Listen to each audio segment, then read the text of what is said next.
is the all-new BMW X2, now a compact X6. We're going to tell you all about this with the all-new iX2, the all-electric version, and we'll also have the most powerful petrol version, the X2 M35i. For you, with Thomas and Autogefühl in 4K, full screen, full length. Let's go. This will be, let's say, the normal X2 version with the M Sport Pack that adds a different graphic here in the lower part.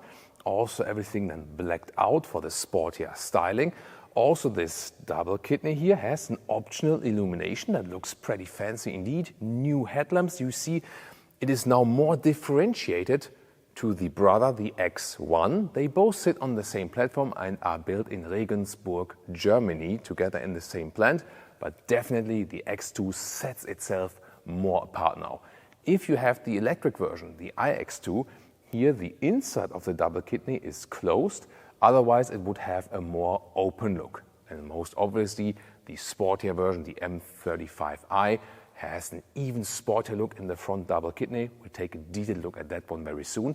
This color here is called Fire Red, and it's also a very new color. Other than that, the electric version is almost the same in the look, just always this blue ring around the logo. That's where you see that this one here is the EV. And now it gets even more exciting. As I said, what I'm going to tell you in this review counts for all the new X2 versions. And that is, for example, also the new length at 4 meters 55 or 179 inches, and that is 19 centimeters or 8 inches longer than the predecessor, and even now 5 centimeters or 2 inches longer than the BMW X1. So for the first time, the X2 is longer than the X1, and in comparison to the predecessor version, it has so much gain in length, so it's an even more grown-up model now, typical with this floating coupe roofline. Really strong hip area, making it the compact version of the BMW X6. M Sport Pack adds here the wheel arches in vehicle color, otherwise it would be this black plastic as standard, M badge. And then you start with 18-inch and can go up to 21-inch wheels. We'll soon see them with the other vehicle. Here these ones are 20-inch wheels, and they're already in this massive M styling, so pretty cool look. As for the suspension, you get the base suspension or the adaptive M suspension that is then with this adaptive dampers that you can control in the drive selector. But even with the base suspension, you will have in the front axle a technology that is taken over from the BMW 3 Series, so from a segment above, so to speak, and that is actually that the front dampening acts accordingly to the impact, if it's like a hard impact or a soft impact, and has these hydraulic cushions. So it is longer, also a little bit higher, a little bit longer wheelbase, and also wider, grown in all dimensions, and also a wider track, both in the front and in the rear. And you can see here this rear design, especially with the tail lamps, which have this arrow styling here now, really spectacular, and a lot of angular shapes, so they try to be really like screaming out, hey, I'm the X2 and I'm really different from the X1. It also always gets this rear spoiler. It will soon even get more dramatic with the rear spoiler, wait for it. And you can see once again the blue ring around the BMW logo showing the iX2 version. As I said again, it would look just the same in the rear with the M Sport Pack with the normal petrol or maybe a diesel version if you can get that in your market. Lower part than with M Sport, also more dramatic here with this diffuser style. And the very interesting thing is that as for the exhaust graphics, the Autogefühl fake exhaust police was successful once again, because here with the new X2 you will either have invisible exhaust, or here the all-electric version doesn't have one anyway. Just one version will have real exhaust pipes soon to come, but there will never be any fake exhaust actually. As for aerodynamics, you can see a lot of different tweaks if you look in detail actually, and it will be at 0.25 the CD value, so they have also massively improved the aerodynamics if you compare it to the predecessor. One aerodynamic tweak are these air curtains, so here you can really touch that, feel it, and the air goes in there and directs the air alongside the wheel arch. And here you obviously have already seen the turning indicators. They also have this pulsing effect to be a little bit more alive. Some do not like that, however. Tell me in the comments if you prefer this kind of indicator or the hazard light styling. The main headlamp unit logic is, by the way, LED from base, and optionally you go then for an adaptive matrix LED. So it has then the cornering light and also the matrix LED for more high beam performance. And turning indicators in the rear also have this really nice integration into the rest of the tail lamp unit. Overall, with the design, I think it's actually quite cool. You can argue about pro and con, and this one will split in love and hate.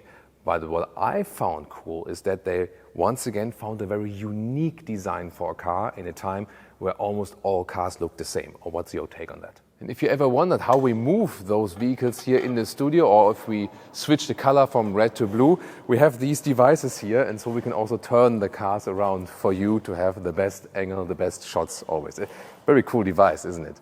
And this here is now the most powerful model, the X2 M35i. It also gets an own visual part. First of all, this vehicle color here is called Frozen Portimao Blue. You can also get it for other models, but also one of the new colors, and I love this matte paint indeed. Then this is equipped with the M Sport Pack Pro in this case, soon more to the differentiations. First of all, once again, the sporty accentuations in the lower part. Then you can also get the illuminated kidney, but the petrol versions, they have, or in general the internal combustion engine versions, they have an open design in here, but it is adaptive. So at the moment, the stuff behind that is closed, and on demand it opens for more cooling to improve aerodynamics. Here the M35i version has these horizontal spokes to make it even sportier. And if you went for the M Sport Package Pro, it also adds the extended shadow line. Then you can see everything is blacked out here also with the double kidney. Then the M Sport Pack Pro also adds these black mirror caps here, so an even more sinister look. Once again, this color also looks really impressive in the side profile. And here are the optional 21-inch wheels, the biggest ones that are available. You could also get them for a smaller petrol version, but here is of course more fitting. There is not so much tire dampening left, so you have to think about the comfort then. And maybe you've seen this one has also different brakes. So these are the optional performance brake discs that are also larger. These are also available. Yeah, and maybe you now discovered why I am wearing this shirt here today. Of course, for this vehicle. Here in the rear, the differentiation M35i is that the rear wing has an additional element on top here that is even a little bit more dramatic in the styling. Lower part and with the M Sport Pack looks actually quite the same, but then what the hell? Look at that. Here, as said, no fake exhaust whatsoever, so either they are completely hidden, or here in the top sporty version, 4 exhaust pipes, and they are for real. This looks like an 8-cylinder, although it's just a 4-cylinder here in the M35i. But here, of course, the most aggressive look you can get for this one. And yeah, when people discover that one on the road, they can maybe mistake it for an X4 or even an X6. What do you think? Let's head to the interior. If you have the M Sport Pack, then you also have the M colors at the key fob. Then flush door handles, but they still have this, this how you close it, and this is how you open it. So you still have this haptic feedback and door closing sound. Nice sound, and you can take a look here at the lower parts. So you have this paddle light, and when you have the M Sport Pack, then it also has the M logo. Then the inside of the doors. Here, a high-grade leatherette in black. This color you can pick. It's an option actually here in bright, but you can also get it in dark, or usually in the M Sport Pack it would come with Alcantara. I'm soon going to show you that. This is also known from the X1 Harman Kardon sound system as an option, and really solid and good build quality. The lower part here, that is however just hard pack. I would have wished a softer material for that one. And there's also no felt inside of the door. So this is the only drawback, so to speak. Then you have M Sport Pack M steering wheel with this sportier design. And the seats, they are the special color combination that would only come in the iX2. It's an option. And you have the Vega seats. This is a high-grade leatherette, really soft from the cushioning, also perforated. And this color combination, once again, you don't have to go for it, and only available in the electric version. The M Sport Pack usually would come with the Alcantara seat, and I can soon show you That's how it looks like in the most powerful M35i version. This one here, by the way, also available in black, in the oyster tone, or is also in the brown color, so you have different coloring choices. 189, 6'2", my height, and that leaves still some headroom here. It's a very comfortable seating position, so if you go for the Alcantara or the Vėga Nza seats, they're really plush in the bolstering. In this segment, I feel they have the best seating comfort indeed, and they are sporty, these seats. You have good side support that takes weight off the lower lumbar area, is really good. Then the steering wheel, up and down, in and out. No alternative materials for that one available yet, but you still have real buttons, and that is good that not everything is #capacitive BS. Panoramic roof, there is one, yes. However, it is a fixed one. You cannot open it, but there is a shade available for really hot days. This is also about pro and con. So these panoramic roofs that are fixed, they're actually better, that you can, keep the same headroom and so on. And also some that you can open. I love driving with open top. I'm also a convertible lover. However, my local mechanic says either take a convertible or a fixed roof, because these retractable glass roofs, they can start to squeak, they can start to leak. So it might also be a good thing for that respect. What's your take on that? How does it differentiate from the X1? In the interior, first of all, a very modern atmosphere, and then here you have this Vėga Nza as an option also for the dashboard, really soft material, and this lower part either is in this structured form, it feels even more interesting. You can also see that actually how it reacts to the light. Alcantara is also possible there, soon going to show you. Ambient light integration is also here. Then you can get different decor elements, and I'm soon going to tell you all about this infotainment system. Here you have this curved display. It is one unit and then split in two different screens, 10.7 on the right, 10.25 on the left. If you read the official BMW material, by the way, don't be confused. They call the right side control display and the left side information display. Because here, just information. On the right side, you can control something yourself. That's their logic. I felt it's always a little bit confusing because everyone talks about the right side as infotainment system. And we say infotainment system, and you have information display on the left. Yeah, I think that's a little bit confusing. Or what do you think? Here, this very cleaned up cockpit overview. The only drawback is you don't have separate climate dials. I would prefer that. You always have to do it here in the screen. At least it stays in that position. Still, controlling it while driving is not that easy. I still think it's good to have at least the volume control here, for example, on the steering wheel. This would be the M Sport Pack as standard with Alcantara here. We also have it here in our M35i vehicle, so Alcantara inside of the doors. Then once again the steering wheel, but here with more stitching and also with the 12 o'clock marking. And Alcantara then here on the lower part of the dashboard. Same also goes for the other side. And here now the sport seat with Alcantara on the inside, high-grade leatherette on the outside. From the form it is different to the other seat, that here we have the integrated head restraint, and if you also have the M Sport Pack Pro together with the M35i, you also have this hole together with the illumination from the M logo. Here in the M35i cockpit overview, once again with the Alcantara, that would look the same if you go for another version with M Sport Pack. Then you also have these shifting levers here, plus and minus, different decor element. But as I said, even if you go for a different version, you can make your interior more look like that, more sporty and more subtle. Digital instruments, yeah, we're already driving it here at 85 kilometers. No, it's just a demo mode. But then you can see how they work. And you can see the head-up display will be a proper one projected into the windscreen. BMW OS 9, new operating system based on Android now actually. And you have this new home screen with zero layer, so to speak. So you have the map in the background and then you have this on top of the part. Here, by the way, this is a visualization of the X1 because this is here still a hand-built prototype model, early production stage. This will of course then show an X2 very soon. Then you have also this main menu like this. Apple CarPlay or Android Auto integration looks like this, always wireless. What is also available is this Air console, so you can have different games Also, for example, this kart racer here. Yeah, maybe like for the electric version during a charging stop or for the kids while they wait or something.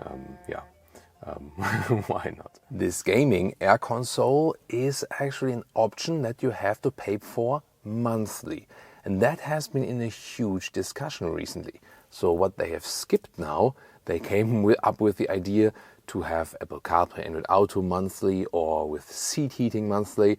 Then of course customers raged, and that was the correct reaction, and they skipped that now. However, what they still do or now will offer monthly is this digital service like the Air Console, but also the live traffic updates when you don't have a route set. They still work also from standard equipment when you have a route set, but optional is that they also work when you're just like driving without a route set and maybe have some information in there. And there are also more other services, but all digital LEDs that you have to pay for extra. This is this new business model by car manufacturers that they want some monthly money from you for additional things. Yeah, I don't think it's a nice trend for the customer. Then again, here what they offer on option here is not something you would necessarily need. Hello, hello. Oh, it must be God calling, right? Yeah, I just have it here for you to light up the interior a little bit. Not burn it, of course, just put some light on it. Here, look at that, the middle console, cup holders. I always criticize them also in the X1 because they are not adaptive. They need to be better here because small bottles fly all over the place. Then in the very front, this is a seatbelt holder for your smartphone, basically. Then you also have these holes in the back part. This is the ventilation for the inductive charging. That's a very good thing because then finally the phones do not overheat. Here in this middle part, integrated shifting lever. There's no manual or something, always like this with the DCT. And then you have this volume jog, still a manual button. This upper armrest here just folds to the driver's side. There's hardly any space underneath. However, you have more underneath this floating console. This is taken from the big BMW iX, this whole design. What do you think? I mean, it looks cool, but is it also practical? Rear seats here, the inside of the door, soft touch leatherette on top, and also this even increased structure in the lower part. So that's a good build quality actually. Then you can see you have this recess here at the back part of the seats in hardpack, but it only works for tall people in the rear when you would put the seat up. So here, when the seat is all the way down from my position in the front, then there's hardly any legroom. I would need to put the seat up and then I could fit my knees in this recess. Then it would work actually. The materials of the seat, once again, is really soft and plush. It's a good seating comfort, but for tall people in the rear, it's not ideal, neither for the legroom nor for the headroom. It kind of works closely, but there is this slider here for the panoramic roof in the rear. So in the X1, you have a little bit more headroom there, for example. So yeah, more or less works, but not the best for the rear comfort as for tall people. Then when you open this one, you have cup holders and they are more adaptive than the ones in the front. Alcantara at the inside of the rear doors as well, here in the M Sport Pack, in our M35i vehicle, and also inside of the rear seats. Also looks pretty cool, doesn't it? Before we open the trunk, let me show you two interesting details. Come closer. First of all, here the rear view camera is placed right here. Yes, it is not hidden somewhere, but then this tiny thing next to it, this is the cleaning function then actually for the rear view camera. And then here we can fold or flip the logo to open hatch. Electric hatch is standard. Now at 560 liters, that's 90 liters more than before. So massive upgrade as for the trunk because they have increased the length. Width 1.40 meters and the length even is just a little bit less than 1.40 meters. So that's actually very well usable. Other than that, this one here being the electric version, also for the 1.5 liter MHEV. This is a little bit limited then, so you have charging cable here underneath, but then that's it. And also the whole area is a little bit higher. Soon I show you the pure petrol 4-cylinder where you have even more trunk. And of course you can fold the seats individually, one, like this. Let's flip the logo one more time for the pure petrol engine. Here we go. And if you no electric version and also not the MHEV version in the 3-cylinder, here with the 4-cylinder, you have more. First of all, you have a little bit lower cover, so a little bit more space, and also way more space underneath. And what I also want to show you here, this is a good feature. You fold this open and then it stays here, it's fixed. This is a really good possibility to have massive more storage underneath, and then you can fold that down again. So also good build quality in these details. As for engines, there will be no plug-in hybrid for the X2, but you have two different petrol engines, 1.5 liter 3-cylinder, 2 liter 4-cylinder, also 2 liter 4-cylinder diesel, the most powerful petrol engine we're soon going to show you. And then is also the iX2, the all-electric version, either rear-wheel drive or all-wheel drive. Here in this all-wheel drive version is the acceleration figure of 5.6 seconds. It has no frunk, obviously, and the battery size at 65 kilowatt hours net. That is not too large. Same with the iX1, and that will only lead to a range of about 350 kilometers or 220 miles, so more a city SUV indeed. Recharging time, 29 minutes from 10 to 80% state of charge. Let's now check out the M35i. Under the hood of the M35i, 2 liter 4-cylinder turbo petrol engine with either 300 horsepower in the EU spec or 317 horsepower in the US spec. Acceleration figure for the EU 5.4 seconds, so 0.2 seconds quicker than the all-wheel drive electric version. So this is also the quicker one. All-wheel drive, however, then with the front wheel bias, so to speak. That's why it also gets a differential lock in the front to get that power on the ground. So we said it's basically a compact BMW X6, but what I found here during this review is that for the BMW X4, it becomes really hard to exist now.